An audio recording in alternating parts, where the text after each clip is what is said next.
Thank you very much, Mr. President, for having us this morning. You just won re-election. You got re-elected.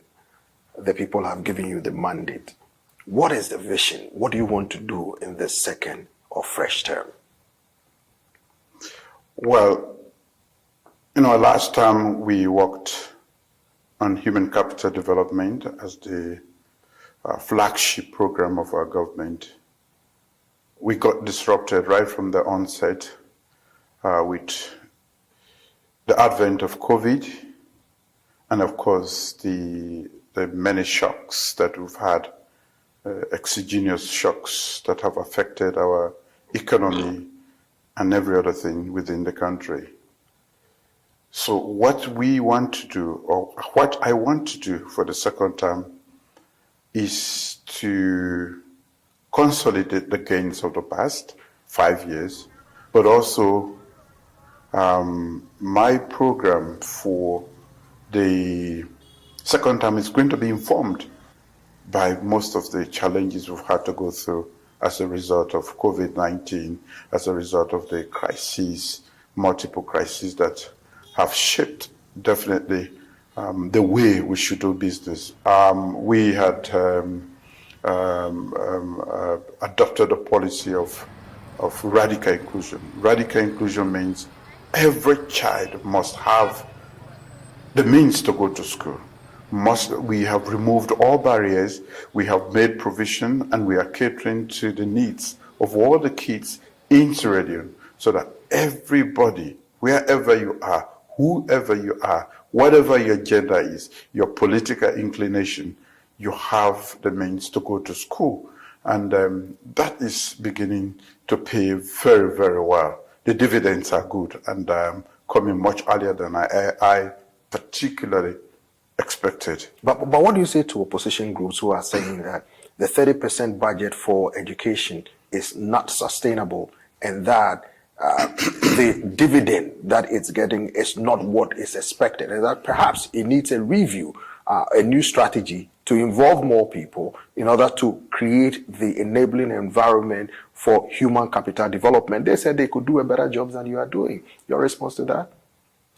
Well, we are using 22% of national budget and budgetary allocation to support our education program. The opposition does not have a program. They've never had one.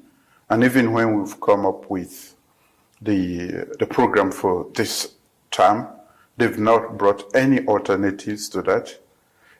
Even in the last election, they never came up with any alternatives to what we're doing. They don't like education at all, not. How? Because it keeps people ignorant, and they survive more in ignorance because they prefer to lie to people. They prefer for people not to question or interrogate their policies. We believe that education is the smartest investment in people. And so what is the alternative? Bringing more people. How do you bring more people? When we employed teachers, they said that the payroll, the wage bill is too high.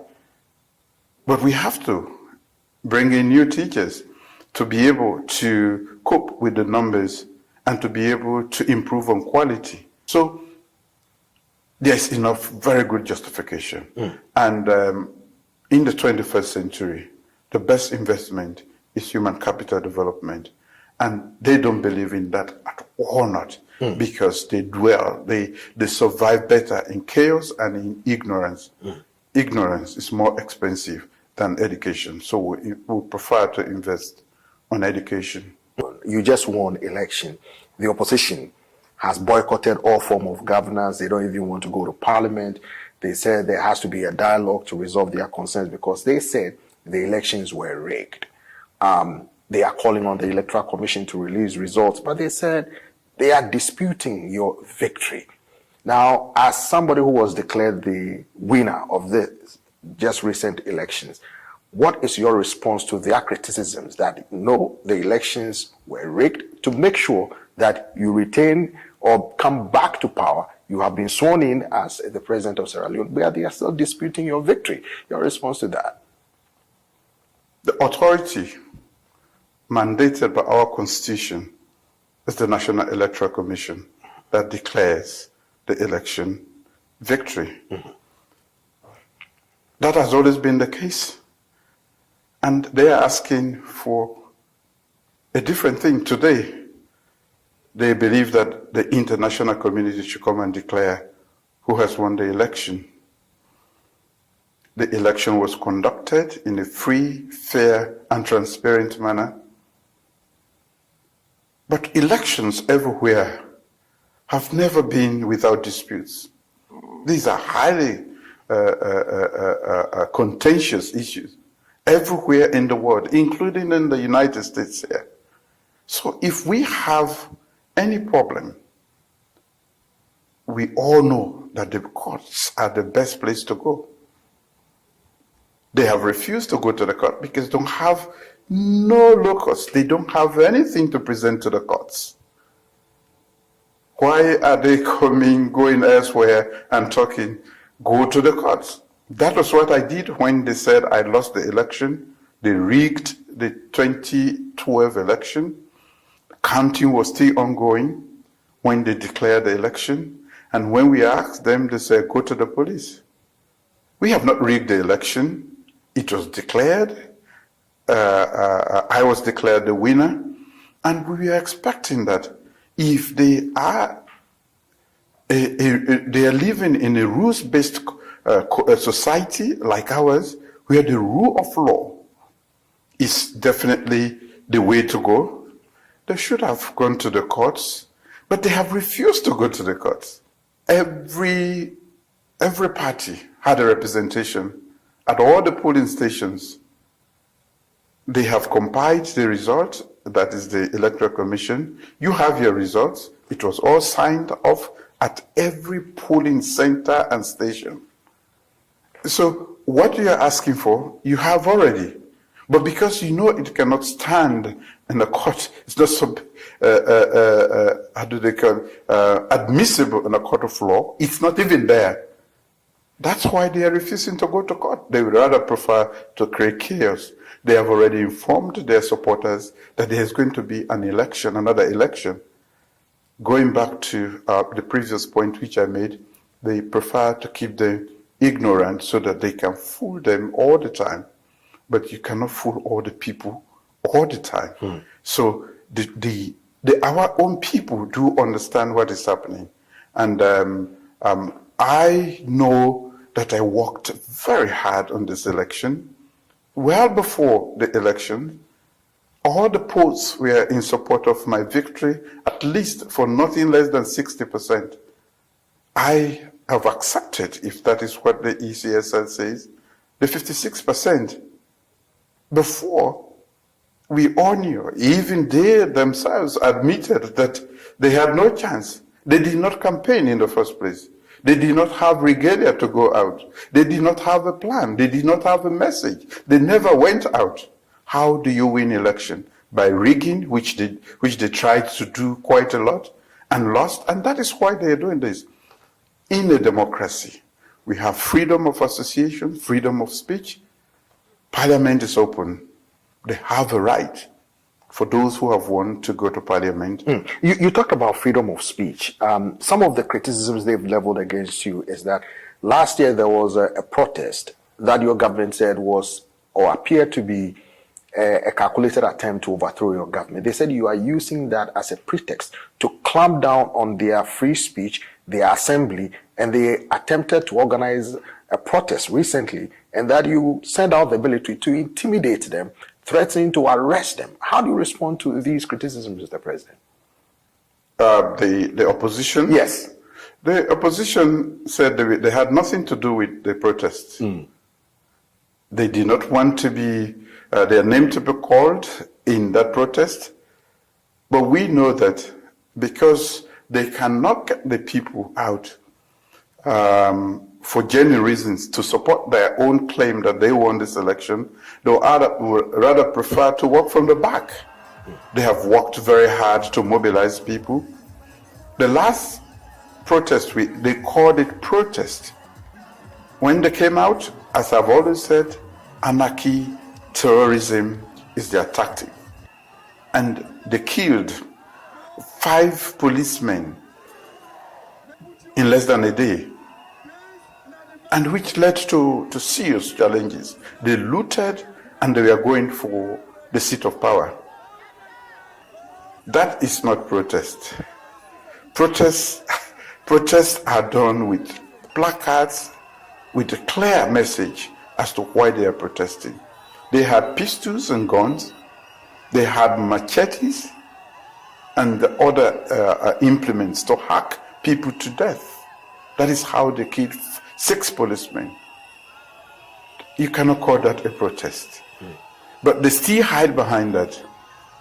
We are saying if you want to protest, there are clearly laid out rules, and go through that.